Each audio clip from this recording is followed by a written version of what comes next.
Hey, welcome back to Diabolic Shrimp, the least professional talk show on the internet. I'm your host, best-selling author and comic creator Josh Grant, and video game designer now. I started designing a video game recently, so you can check that out down the road, Project Ego. But yes, welcome to Diabolic Shrimp. It's so great to have you all on here. If you're watching us in the live over there in the live chat, you can always drop some questions for our special guest this evening is Dale Lehman, writes all sorts of amazing mysteries and sci-fi and short stories. So definitely check out his books down in the description. But if you want to drop him some questions in the live chat, you can do that right over there. If you're catching this later, then drop some questions or comments down there in the comments, and I would love to share that with them. We're in an interactive show. We love to be interactive with our audience. And if you just stumbled upon this channel, we're Diabolic Shrimp. We love to interview authors and interesting people from around the world. And so if you want to join me in that journey, hit that subscribe button, ding that bell for noties, or check out diabolicshrimp.com, which is what we're connected to as well. We like to support all sorts of authors and readers, and also 10% of anything I sell for my books or advertising or whatever goes towards universally good causes like childhood disease research and things like that. Well, like I said, Dale Lehman is our special guest this evening, writes all sorts of amazing mysteries, and we're going to dive all into that in a second. First, a word from our highlighted books. And once again, plugging my own book here. This is another one from me, Pandora, the first one, my very first book I published by Joshua Grant. It says, when a cruise ship reappears after being missing for a week, a team is dispatched to investigate what happened to the ill-fated vessel. Ooh. And I thought it'd be fun to share because we're talking all mystery tonight. Now, our special guest this evening, talking about his newest book, A Day for Bones. Dale Lehman is an award-winning writer, veteran software developer, amateur astronomer, and bonsai artist in training. I thought that was the coolest thing ever. I'm gonna have to ask about bonsai artists. I don't know anything about that. He principally writes mysteries, science fiction, and humor.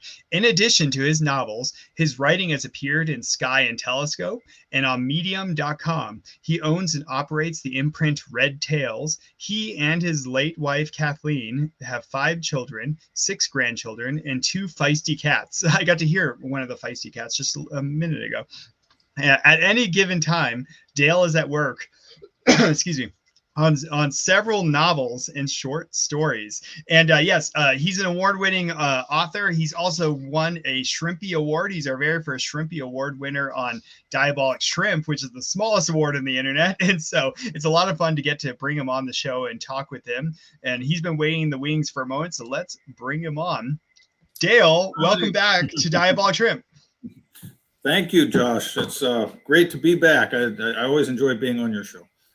Oh, well, we always enjoy having you. And it's so great to have you back on, especially the last couple you were on, we're talking kind of in a panel, and so it's really nice to actually get to focus down on your books. We're going to talk about A Day for Bones here. I'll show that cover actually to everyone, and for everyone watching, if you love mystery, I've read several from this series, which is part of the Howard County mysteries, and so down the description below is all of Dale's books. So if you find what we're talking about interesting, definitely check those out. But as you can see here, A Day for Bones is his latest one, and we're going to talk all about that in just a second. So I just wanted to show that off to everyone really quick. And so Dale, let's dive in and let's talk about you for just a second though, before we even get to your books. It's always fun to get to know the author behind the masterpiece, right? And so like first off, like your bio here says that you're a bonsai artist in training, and so yes. I'm curious, like I think you might be the first bonsai artist I've ever met, and so what got you into that, and what's that like? Well, it's funny you focused in on that because I actually brought a show and tell piece today, which is one of my trees. Oh yes! I forgot to ask you about show and tell. I always forget. But that's okay because this just leads in naturally to it. So I have here. Yes. That's fun. Pardon me. The bottom of this was in a drip tray, and the bottom is wet, so I have to water off of it. But and make sure I'm pointing this the right direction. This is a ficus. Is that visible there? Yeah, I can see it. Yeah. The image is backwards on my screen right now. So Yeah, it's always backwards. I'm always pointing the wrong way for which way the live chat is. This is the ficus tree, and this is a mystery ficus. This was given to me as a gift. It arrived approximately a week or so after my wife passed away. After I had, I'm sorry to hear that. I had sent word out to all of our friends and family, and of course I was getting many condolences, and a few people sent cards, and then this box arrived with this in it. And the strange thing is, I don't know who sent it to me. There was no identifying tag, but it came from a well-known bonsai outlet down in the South. So it had to be somebody who knew I did bonsai, who knew a little bit about bonsai because they bought it from a reputable place as opposed to a stall in the mall or something like that. Those alleyway bonsai shops. And it's a pretty nice tree. My daughter actually sent me a picture of a truck that it was like a pickup truck with a cab and stuff on the back, and shelves and so on, and all these bonsai sitting on the shelves. And it was like the name on the side of the truck was some Hispanic name, and she thought that was really funny. But that bonsai is a hobby of mine. I've been doing this since the mid 2000s, as I recall. I got into it when we went to out on Maryland's Eastern Shore. There's an arboretum called Adkins Arboretum, and they have native plant sales twice a year. And my wife and I had gone out there to buy some plants for our yard. And it just happened that the Eastern Shore Bonsai Club also had an exhibit and some demonstrations going on there. So they had some really nice trees there. And it was the first time I had been up close and personal with bonsai. Sat through some of the talks. And after that, it's just like, oh, I got to get into this. It just fascinated me. So I've been doing this for some time, but kind of on and off. And I have to admit, my skills are not that developed. That's why I say bonsai artist in training. That is also a little bit of a bonsai joke because we refer to what we do to the trees to make them look nice as training. So we train the trees, trees train us, well, you definitely have more skill than I do. I have a radioactive green thumb, is what I say. I like plants die around me. I killed a cactus somehow, and so I'm not sure if I would have the patience. So I give you well. The funny thing about this hobby is when I started, I was kind of the same way. It teaches you patience, and it teaches you to observe and to take care of things. And again, I mean, I've killed plants. Everybody that gets into this don't say that in front of the plant. One of the books that I picked up early in my career, I was reading it, and the author said that the master that taught him said that in order to learn bonsai, you have to water a lot, you have to fertilize a lot, and you have to kill a lot. And he said, I like to think the killing part is optional, but it really isn't. Well, I was like, I love one of the things you may notice about this tree. I keep holding it this way. I don't hold it this way. I don't hold it this way. I don't hold it this way. Unlike trees in nature, bonsai has a front. And the front is chosen to show off the movement of the trunk, and if you have strong surface roots and things like that. And you pick the front, and then you style the rest of the tree based on the expectation that people are going to look at it from that angle. I feel a connection with the tree here. I only have a front. If you see me from the side, it looks really weird.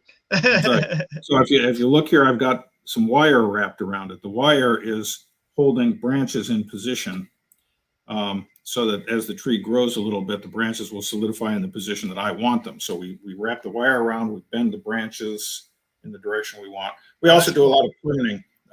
I pruned a lot, wrong direction. I pruned a lot off of this tree after I got it. And prior to doing the wiring, I haven't wired the top of it yet. So the top of it is still a little bit wild, but this is the first tree that I have actually worked much on for a couple of years because of my wife's illness. I just really didn't have the time for it. So I'm kind of getting back into it now. I'm a member of the Maryland Bonsai Association, which is one of a couple of bonsai clubs in my area. There are bonsai clubs all over the country. They have monthly meetings, they have activities, they do demonstrations at places like garden centers and nursing homes and all kinds of interesting things like that. And I'm just gonna competitions and it's a whole world. Like, I'm just gonna get a whole we're gonna get a whole show and we're just gonna look at bonsai trees because I just love this so much. I was the kid that watched Karate Kid growing up, so I was like, oh, bonsai tree. But I love that in there, and I think it's so perfect that you're since we're all talking about mystery and you're the mystery guy, so it's I love how you have a mystery bonsai. So if anyone wants to send me a mystery bonsai that's watching out there, you can send me a mystery bonsai. Reach out to me in the comments below. Sure. And so, all right. So one thing, Josh, that just came to mind. I can't remember. Are you in the Denver area? I'm in Colorado, yeah. So just Colorado is notorious for killing plants. Well, my brother lives in the Denver area, and I went out to visit him. Kathy and I both went out there a couple of years ago, and we went to the Denver Botanical. Oh yes, yeah. They have a really nice bonsai collection there. So if you ever get there, that's a good thing to go. I was like, Dale owns a stock in the Denver Botanical Gardens. They also have a corpse plant, so that's also cool. Maybe I'll get into pruning corpse flowers. They smell like death. And so, all right. So, going back also from your past here, it's and then we're gonna blend into talking all about your mystery because I really want to dive into some of the aspects there. You were a programmer as well as an amateur astronomer, right? It's those two things. Yeah. Well, and I love astronomy. I told myself I'm not going to dive into the astronomy aspect because then I'll just turn this whole video into us talking astronomy. Yeah. But both those things take a lot of patience and a lot of skill and some fine tuning. So I'm curious for you, does anything that you kind of learned from doing astronomy or learned from doing programming and software development, does any of that translate into your books or how you write? Well, I did have a friend of mine once commented after reading my first novel, The Fibonacci Murders, that I write like a programmer. I'm not sure what he meant by that, but he was in the same field. He managed software developers, so he must have seen something in that he recognized from work. I don't know. Well, I mean, you have a system, but I thought it flowed. I mean, I read Fibonacci Murders, so it's I thought it flowed just fine. I was versus being programming. I don't know. Yeah, so. But interestingly, I have noticed some correspondences between bonsai and writing, and this is not probably not too surprising because they're both arts. But in bonsai, the trees that we use, they're just trees. There are certain species that are preferred over others because they miniaturize better. But if you took a bonsai out of the pot and planted in the yard in a place where the climate was right for that particular species, it would grow into a full-size tree. The reason it's small is because it's in the pot and because we keep pruning it. But when you first get a tree, typically it's got all kinds of branches all over the place. What you are trying to do is you are trying to design it to give the illusion of a full-grown old tree. And you do that by cutting away the things that do not contribute to that design and then shaping the things that are left.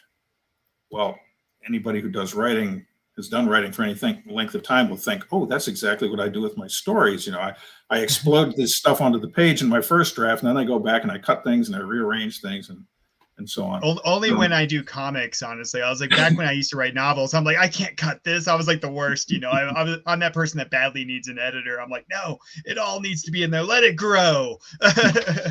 Well, we're all like that at first.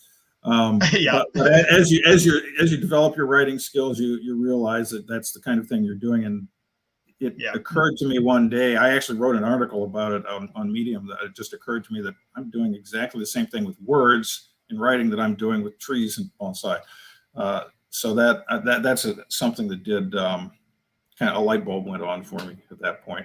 I can't say that any of the other activities that I've been involved in necessarily contribute that much, although you will find astronomical references in a number of my stories. I have yet to put a bonsai reference in a story, but I keep in the back of my mind, I have an idea that somewhere along the line I will do that. Yeah, well, I was like, well, and I can definitely see. I was thinking the same thing when you brought in the bonsai tree. I was like, I can see all like the similarities to writing. By the way, let's see. Asher Taylor in the live chat says, "Hey Josh, it's been a while. It has been a while." And Asher, I am so happy to hear from you. Yeah, reach out and say hi anytime, Asher. And so it's good to have you on, Asher. Drop some questions for Dale if you feel like it. He's a murder mystery extraordinaire. And so all right, Dale, your imprint is called Red Tails. Why that name? Because I like hawks. Okay. It's almost as simple as that. Kathy and I had started a publishing company, which we called One Voice Press. One Voice Press was primarily a religious publisher. I'm a Baha'i, and we had we published a lot of Baha'i authors. By the time we got out of that business, we had probably 35 or so books published. Most of them were other authors. They weren't ours. We did start up a fiction imprint, which Kathy, who's excellent at names, called it Serpent Cliff, which she picked up from Serpent Mound in Ohio, which was a favorite place of hers to go. So we had that imprint, but then at the time that we were phasing that out because her health was just not up to doing the work anymore, I decided that I wanted a new imprint just for my books. And it just occurred to me one day, red tail hawk, red tail story, so I created that little pun there. Well, you're definitely a nature. The hawk is the logo, and that is don't tell anybody, but it's stolen from somebody's photograph of a red tail hawk, which I then did some computer magic with so that nobody could tell where it came from. I was like, Dale, I like you said, don't tell anyone on our live show, Yes, on a live show. That was intentional. No, you're definitely a nature lover. If you check out Dale's channel there, you can see some really cool feeds of foxes, especially. I love foxes. So, foxes in my backyard, yes.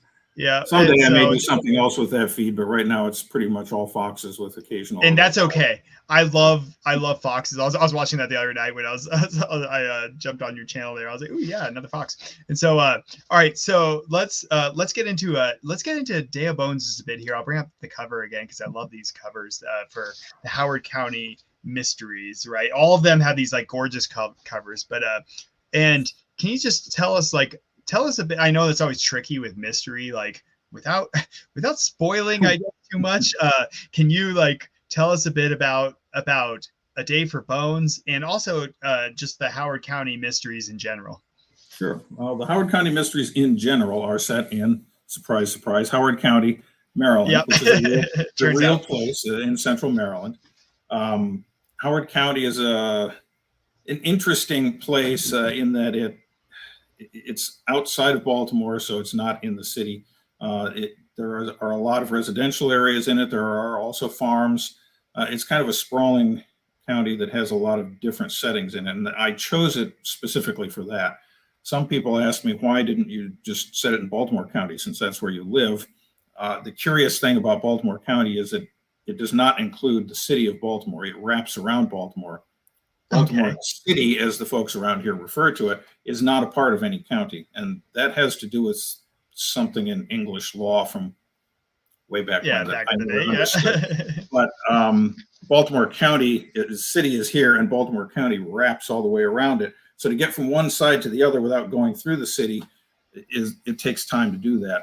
Howard County is probably of equal size, but it is one thing, and you can cut through the middle of it without too much trouble. So that gave me a lot of different types of settings to utilize in my mysteries, and also made it possible for the detectives to get around in a reasonable amount of time. The detectives themselves are a trio of detectives. Detective Lieutenant Rick Peller, who is kind of the main character. He's also the boss of the unit. He has two proteges, Detective Sergeants Eric Dumas and Karina Montufar. The three of them, I've always viewed them as forming a whole that's greater than the sum of their parts. They each have a particular characteristic that contributes to this. Heller has an almost photographic memory and a very good eye for detail. And Karina Montufar is the analytic one, and Eric Dumas is the intuitive one. And you will probably notice that kind of flips the convention on its head, because normally it's the man who's the analytic and the woman who's the intuitive one. This is the other way around. I did that intentionally. I like to turn things on their heads whenever possible, because that makes for much more interesting reading, I think.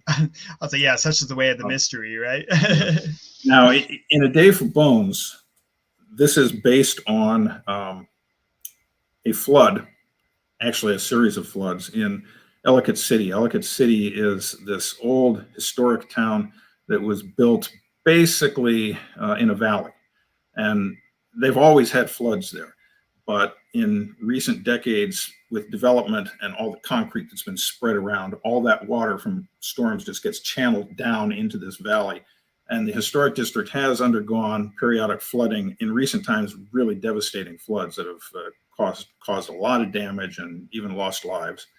Yeah. So what I did here in this story is I took one of those floods and I had it wash some bones out of the ground, which is not an unusual sort of device. But in this particular case, the question becomes, okay, now, number one, are these bones anything we have to worry about? Are they somebody who was killed intentionally, somebody who was killed accidentally, or did somebody just wash out of their grave? I then populated this place with a family that has old money in the sense that they've owned businesses since a long time back, and they've built up a modest local empire of businesses. And the bones happen to wash out of the basement of one of those businesses, which makes it a little suspicious. Yeah. And from there, you are basically the detectives are basically trying to determine, okay, is this something we have to worry about or not? And when they start digging, additional murders happen, and then it becomes very obvious that something is going on. Somebody's trying to hide something. So, yeah. Well, and I always loved, like, you know, with like Fibonacci murders and the whole spiel, like the whole Howard County mysteries, like I loved how you have fun with it, and they're realistic. It's like we're kind of like what you're talking about. You have your trio of detectives. It's like in the real world, like rarely are detectives like working on their own. It's like you have a team, and so it's like it's not quite like the movies where you have this like one detective that walks in and immediately solves everything. It's like you do have a team, and so I love how you kind of went from that angle.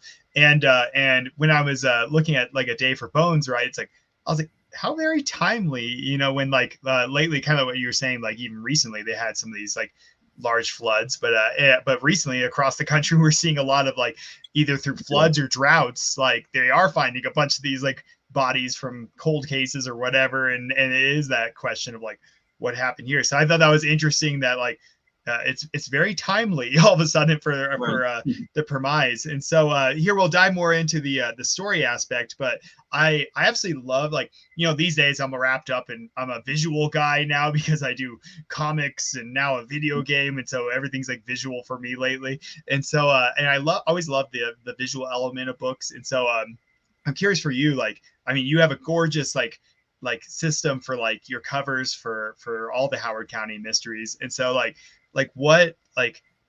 what's the design process behind them? Like, do you write out like what you want in there, or is it just kind of like you toss it over to somebody else? Or I toss it to somebody else. I did actually provide some input to this cover.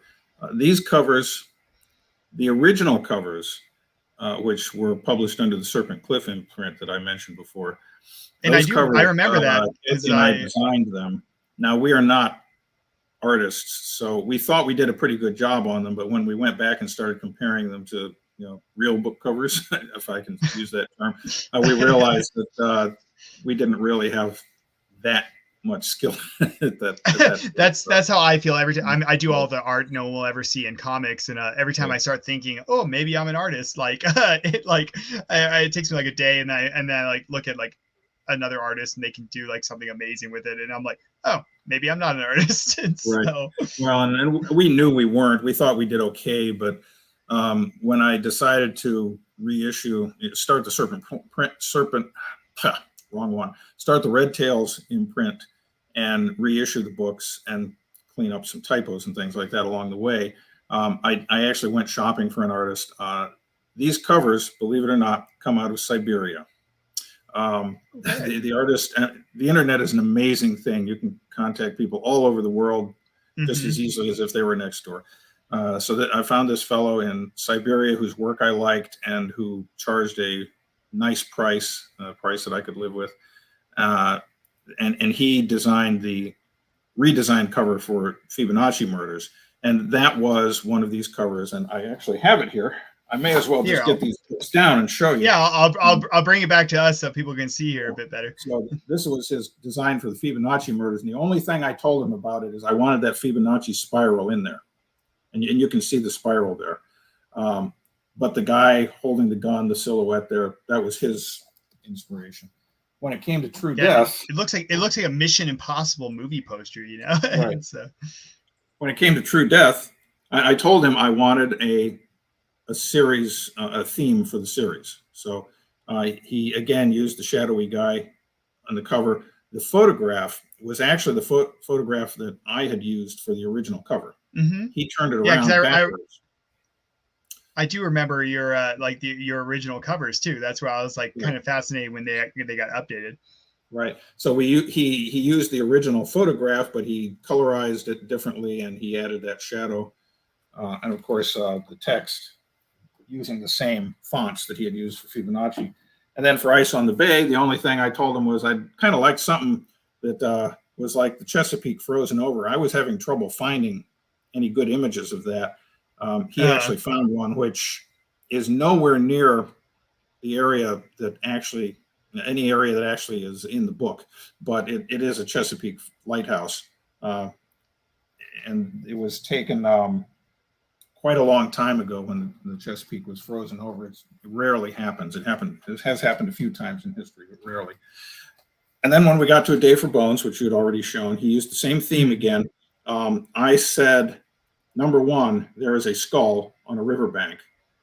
So he put the skull in there for me. And then number two, you'll notice that this is the first cover that has a female silhouette on it. And, oh, yes. Okay. When he originally designed it, he had a male silhouette there again. And I said, you know what? There are several very important female characters in this novel. And arguably, they're more important than the male characters. So I would like to replace that with a female silhouette. So he put that on there. But those few suggestions along the way are really the only things that I had any input on. He did all the rest of the work. He does. Yeah. Every time I look at a mystery, though, I'm always like, is there a clue on the cover? I'm always looking deeply, you know. But it definitely captures, like the feel of them. And so here's Andrea Hint's production. Andrea is a wonderful support to other authors. Always, it's always great to have you. Andrea says, do you ever base the characters' teamwork and interactions off of your time with colleagues as a programmer? Not intentionally, but I'm sure that it happens. When we're writing, all of our life experiences are in there in the mix, and they will come out in some interesting ways. Sometimes intentionally, and sometimes they just happen to pop out, and you don't realize it until later. The banter that happens in the office between the detectives, a lot of it is just about they're working a case and they are talking about the details of the case, but every once in a while something from their personal lives will pop out, or one of them will make a joke. That definitely mirrors my experience in my office, and probably in offices across the country. No matter what your occupation is, you probably find that sort of thing happens, because people, they don't only get together and interact based on work. They interact based on what's going on in their lives and what silly things pop into their head and things like that. So bless your me, this is my only interaction. Otherwise I'm just trapped in this room writing. Well, I tell you, I'm working from home these days, but I have a lot of Zoom. I have a lot of not Zoom meetings, but meetings, and Yeah. Microsoft Teams, I think, is what we're using right now. And Yeah. a lot of those meetings devolve into that kind of thing from time to time. Yeah, well, we just end up just griping at each other. Now that we're working on this video game, we're all just in there. We just make trash on each other. Well, let's get One back thing to from the that occurred to me though in relation to that question. It's not exactly the question, but in relation to it, in the beginning of A Day for Bones, the first scene is a character, one of the wealthy characters, looking out of his window at the flood on the street below. He's up on the second floor. He's got a business on the first floor, and he's watching this flood just tear the town apart. And he knows that his business is being torn apart too. And he remembers something that he heard once about a flood on the Ohio River, about somebody saying that flood swept their house clean away. And then this kind of becomes a metaphor for what's happening here, except he's like, no, this is not clean. This is dirty. This is messy.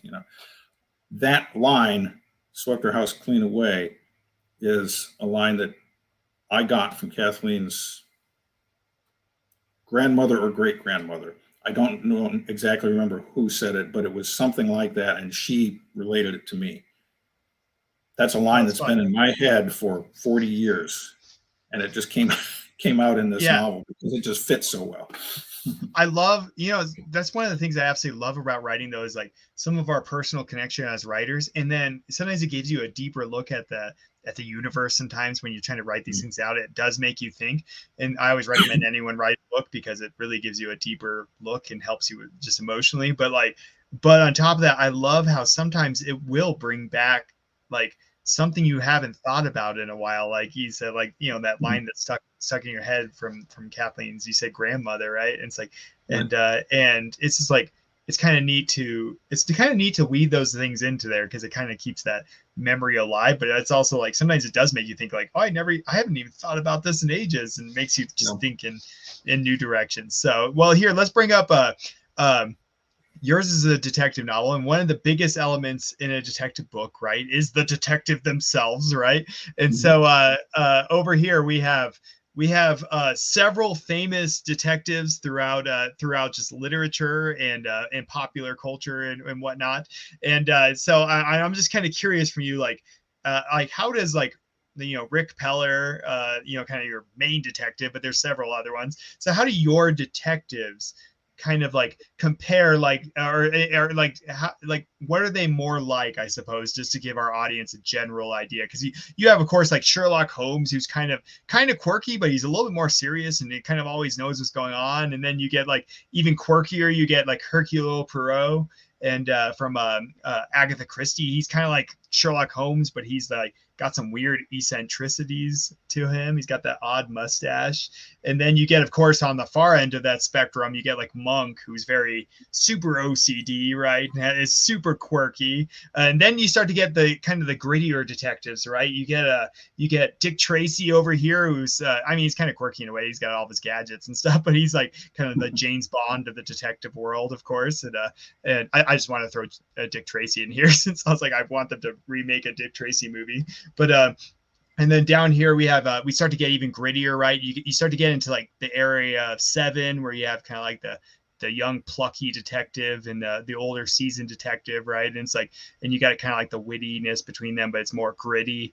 And then you end up like, Law and Order SVU down here. You get kind of like the team of them, but it's a little bit more like drama and serious. And so I'm curious, like, where would you kind of put Rick Peller and his team in this weird like spectrum of detective world?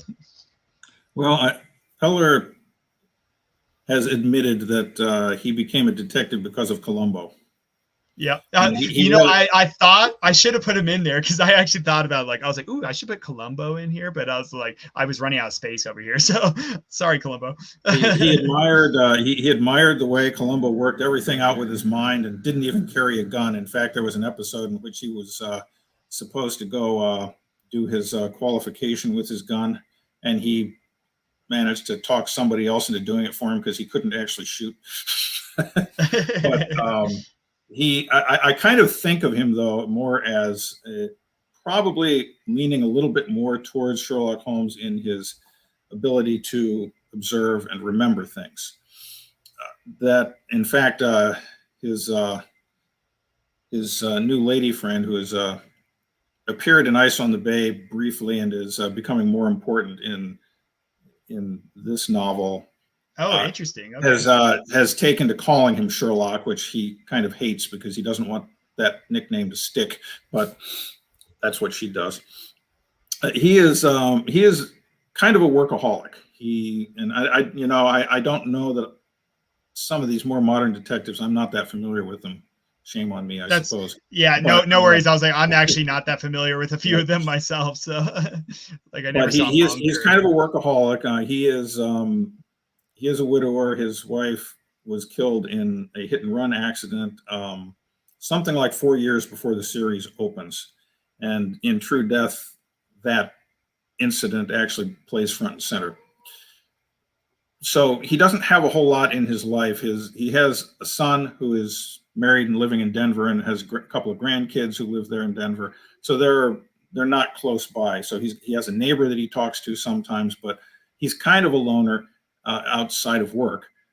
And so that's what he does. He works. I mean, he's known to work on Sundays, when he really shouldn't be. The other two, Corinna Montufar I find her an interesting character. She's an intellectual.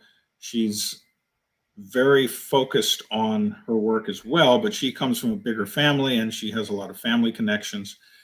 And she has had to struggle against the system because being number one, the child of immigrants, and number two, a woman in this police world, that has been a major struggle for her to make her mark in the department and get to where she is today. Not too many people would want to confront her today because she's been through all that and she's pretty tough. But she also, one of the interesting things, and this is a little bit of my collaboration with my editor, Kathleen, who is also my wife, is she kind of moderated that toughness a little bit when I kind of overplayed it, I think, in the initial drafts of Fibonacci Murders, and she kind of came back and said, no, we got to tone this down a little bit. So she's a more rounded character as a result of that. I feel Kathleen there too. It's like I wrote Pandora originally, and then and Pandora and Jericho, my horror books. That's the one I talked about earlier. It's like they're both like my horror books, but they're both kind of a mystery, But it's like I wanted these like tough female characters, but I wanted them to be like tough, but also like vulnerable and have this like kind of weird mix. And it's like and anyone that read it originally, I was like, I went for tough, and I like overplayed that, like you said. They were like, "Yeah, right. She's just mean. Like, don't make her mean." Right. Yeah. Eric Dumas, when he first appeared, he was kind of a mystery man. I did not develop his character very well in Fibonacci Murders, and I didn't like the fact that I had shortchanged him. So I started picking him up a little bit more in True Death and thereon, and it turns out that he has, out of the three characters, he has the most troubled family life in his past. His father had left. His mother took off with his sister, as I recall, and he was left in the care of an uncle who had some problem children of his own. His cousin ended up on the wrong side of the drug culture and was starting to deal drugs and was starting to bring it home. And so at that point, Dumas, who was a rookie in the police department, basically turned his cousin in to protect his younger cousin, who was a female, and his uncle threw him out of the house because of that. So he's had a long, lonely road to walk, and he basically is another one of these people who will throw himself into work, but he's also developing a relationship with Montufar now, and they become engaged in the course of the series, so they're going to get married. They have not done that yet. But that's exciting. Spoiler alert here. Well, so if they make it, yeah. That's the you can read how that happens and enjoy it. I don't know that it's that much of a spoiler because in Fibonacci it becomes pretty obvious that the two of them are kind of interested in each other, I think. Yeah.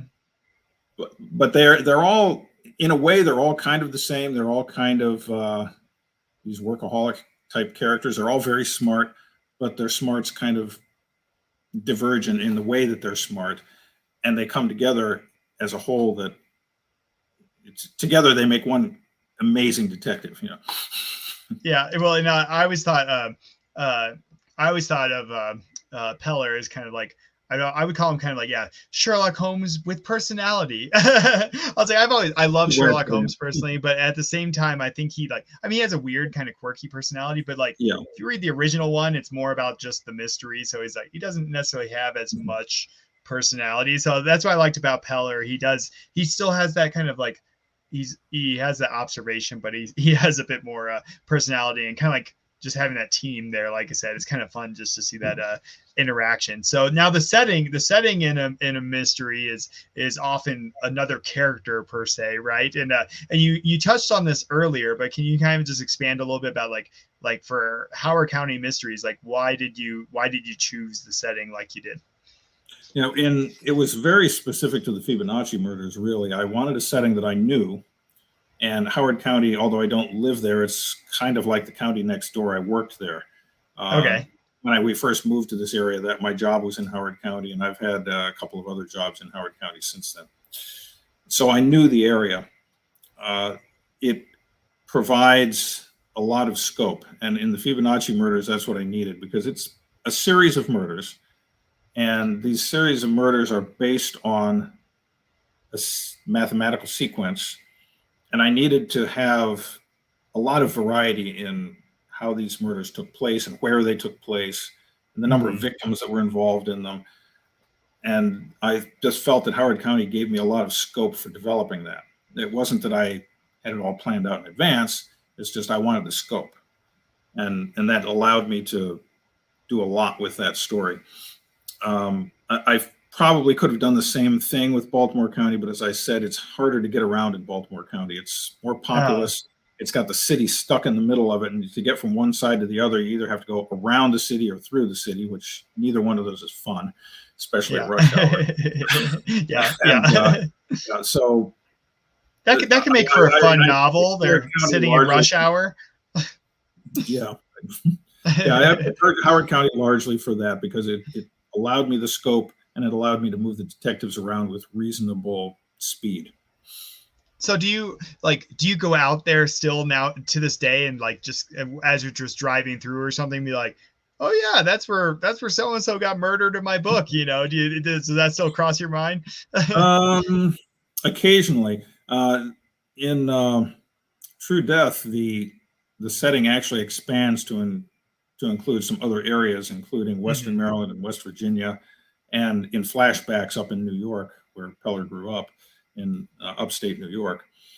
There's this town, if you take Interstate 70 west from Baltimore, it takes you out, it hooks up with Interstate 68, which goes straight through to the western end of Maryland, and there's this town out there called Friendsville, as I recall. And it's a small town, but that is kind of where the main action winds up in True Death. And every time I go past there, I think of that, certainly. The other interesting thing is there's one of the vehicles involved in that is a Tundra pickup truck. And I said to Kathleen one day as we were going past there, wouldn't it be funny if we went back here and there's this like gray Tundra just taking the exit there, because that's exactly what happened in the book. And darned if the next time we went through there wasn't a gray Tundra taking the exit. That's why I always avoid like real places, I guess, in my book, because it's like because I never feel like I can like write them well. But like I started with writing horror books, and I originally was like, ooh, I can set this up in like a mountain town in Colorado, and I was like, yeah, I probably shouldn't do that, because I do occasionally have to drive through the mountains, and I don't want to creep myself out. I'm kind of a scaredy cat. So mysteries, of course, are like hard to craft, yet you've allowed each like entry in this series to be fresh and surprising. I've read several of them, and so like where do these ideas come from? Like what inspires you? Because it's like I'm always just kind of blown away like how you can make each of them different, and yet like you capture the characters really well, but each of the mysteries is so different. So what's your inspiration, and how do you like do this, like keep this variety? Well, I am what they call a pantser. I hate that word, but I'm Yeah. stuck with it. Yeah. Basically there are two kinds of writers. For those not familiar with the term, there are plotters who sit down and plot everything out in great detail before they start writing, and the pantser, which the term comes from flying by the seat of your pants, basically just wings it. Uh, that's kind of what I do. I get very frustrated with the planning process. I start doing it, and at a certain point, I just throw up my hands and say, "No, I got to write," because until I see my characters in action, I don't know who they are. I cannot sit down and put a list of qualities on a piece of paper and get any sense of who that character really is. When I see them acting, then I know who they are, and a lot of times they surprise me. Now, all of this obviously is coming from your mind. It's your preconscious brain is doing all this processing, and then it spits it out, and your consciousness gets a hold of it, and then you're surprised at how full the picture is. But a lot of work went on behind the scenes that you weren't aware of. In my case, I usually start with some kind of inspiration, but it's not necessarily even the crime, much less the whole thing. In the Fibonacci murders, it literally began with the thought it would be interesting to have a quirky mathematician in a mystery. That was it. It took me something like a year to actually find the story to go with that quirky mathematician. And then when I started writing it, I realized you can't write a mystery set in the modern era unless it's cozy that does not involve police detectives, because that just doesn't happen in the real world, Yeah. right? So I put the mathematician in there, but I invented Rick Peller because I needed a detective. I invented Eric Dumas because at some point I thought I need another detective in here, and it's the same thing with Karina Montefort. Karina came first, so they were each dropped into the story because I needed somebody at that point. I didn't know who they were until they got onto the page and started doing things. I only knew that the mathematical sequence was the basis for the killings, but as I went along, I invented things to go with each number. I didn't know them in advance. And it wasn't until I was probably halfway through that I had any sense of who the killer really was and why he was doing what he was doing. I had some people complain that I didn't explain that well enough by the end, which maybe I thought I had, but it may be true. I thought it worked out. I was like, I think it's kind of fun though too. Almost your process in a way is almost like the Fibonacci sequence, right? It's like you kind of started here in the beginning of the spiral, and then like you had to build on it, and you needed something else to build on it. So it's like adding itself up and kind of working its way around. And I love that. It's kind of working your way back from the ending in a way, but sort of the other way around actually. It's like building up from the beginning, but I think that's really fun. So then I guess that'll kind of lead into my last big question on mystery here, just in general. Like, and we have a lot of like young writers or new writers that like to watch this channel. So like, what's, I guess, like since you are a pantser, so I'm not sure what the answer will be here, but what's your formula for building a compelling mystery? Like what should people do and what should people avoid doing? Well, the main thing about a mystery is it is expected of you that you're going to pose some kind of, there's going to be a crime, there's going to be some kind of puzzle. It's not going to be real obvious what the solution to that puzzle is until you get at least close to the end. And when it ends, it must be wrapped up in some way that is satisfying, and the criminal has to get their comeuppance somehow. That's expected. P.D. James once talked about mysteries, and she said mysteries are read by people who have a very strong sense of order. which is odd because a mystery is about the messiest, a murder mystery is about the messiest story you can imagine. Things are, everything goes wrong in a murder mystery. People get killed. And it's not until the end that everything is set right. But at the end, it is set right. The criminal is detected. They are brought to justice, or they are killed, or somehow the world is made right. Martha Grimes, who you probably have read her if you like mysteries, she's had a brilliant career writing mysteries featuring her British detective Richard Jury. Richard Jury solves crimes in a whole series of novels. In one novel, it ended without him actually being able to solve the crime, and fans howled.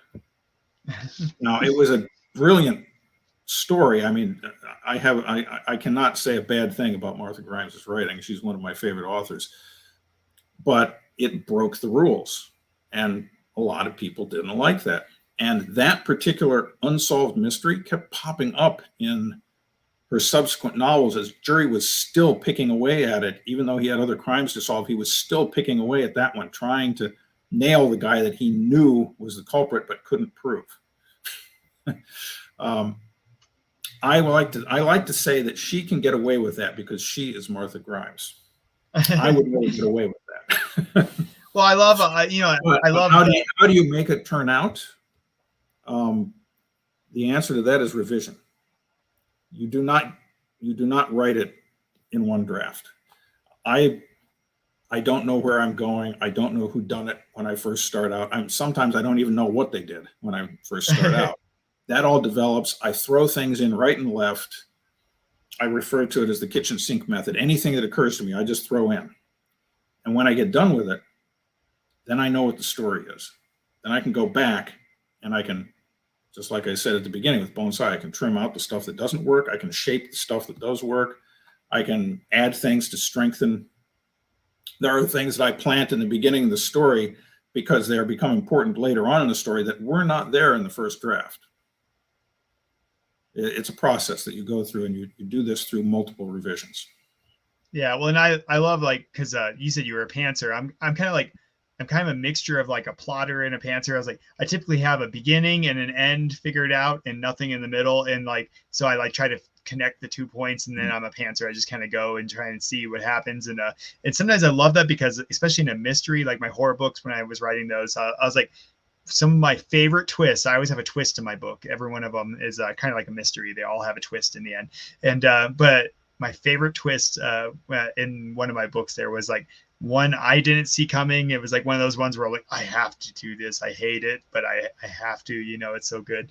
And so and I love that. Like that's kind of how you write your mysteries. So we only have a minute or two left here. Like. Going forward here, you're working on a few other things. What are you working on? What should we be looking forward to coming up? What I'm working most intently on right now is finishing up a science fiction drama called The Belt. It is set on Mars and in the asteroid belt, thus the name. It was actually written as a Kindle Vella over the past year. I started writing it last year and wrapped up the Vella series in 2021. And then I had an opportunity at the Maryland Writers Association conference a couple of weeks ago to pitch something to an agent. And the only thing I had done was that. So I took that and started working on it to novelize it and strengthen it. And I found all kinds of things wrong with it. So I spent quite a lot of time working on it. The good news is one of the agents I pitched it to was very interested in it. So I am right now finishing up what I hope will be the final draft that I can then send to him within the next week or two. You never know what's going to happen. Just getting to the point where they say, yes, I'd like to see it. That's a big accomplishment. Yeah. So I'm hoping that when he sees it, he will like it and he'll say, yes, I want to represent it. And then somewhere along the line in the next year or so, a publisher will pick it up. And, so maybe 1 to 2 years that will actually appear, even though it's done as of November of this year. That's awesome, though. It's like, well, look here, Dale will be back, and we'll talk The Belt when it's published. if that doesn't get picked up, I will publish it through Red Tails, and then it may be this year or early next year that comes out. I also have a second short story collection. My first one, The Realm of Tiny Giants, was published last year. I've got enough short stories to make a second collection and probably a third, maybe even a fourth. I don't know. This forthcoming collection is being edited right now. It's called Found by the Road, and I'm hoping that I will be able to release that this year. So, well, awesome. I was like, well, and like, I'm excited to read it. Always like reach out, of course, to me, and I'll happily always read all your work, Dale. I mean, for those of you that are watching too, it's like Dale's books are down there in the description below. Again, one of our award-winning authors on Diabolic Shrimp. That was for Weasel Words, and so that was a really good book too. And so definitely. Oh yes, there you go.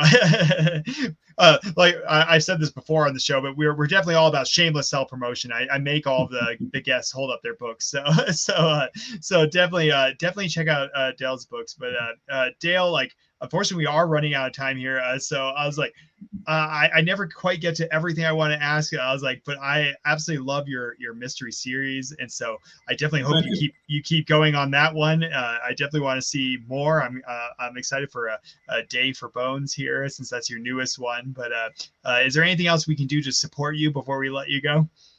Well, my website is my name, DaleLehman.com. All my books are out there. So I have some free short stories out there. You can sign up for my newsletters there.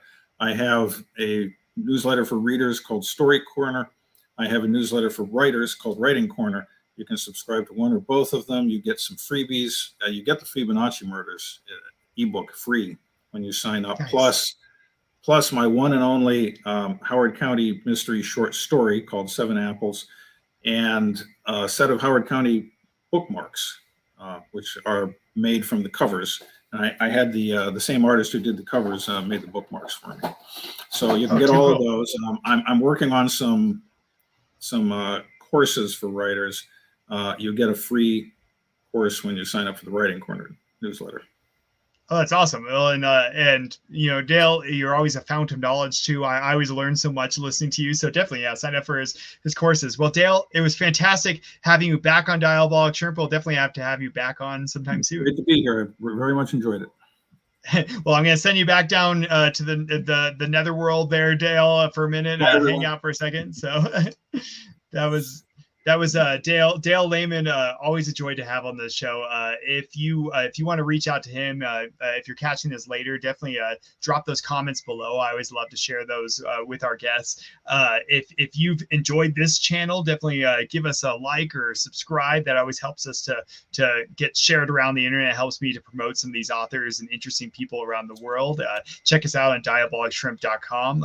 Dale's website and book link is also down there, so if you really want to check into some of his mysteries, some of those short stories, definitely check it out there. But thank you so much for joining us. This has been another Diabolic Shrimp.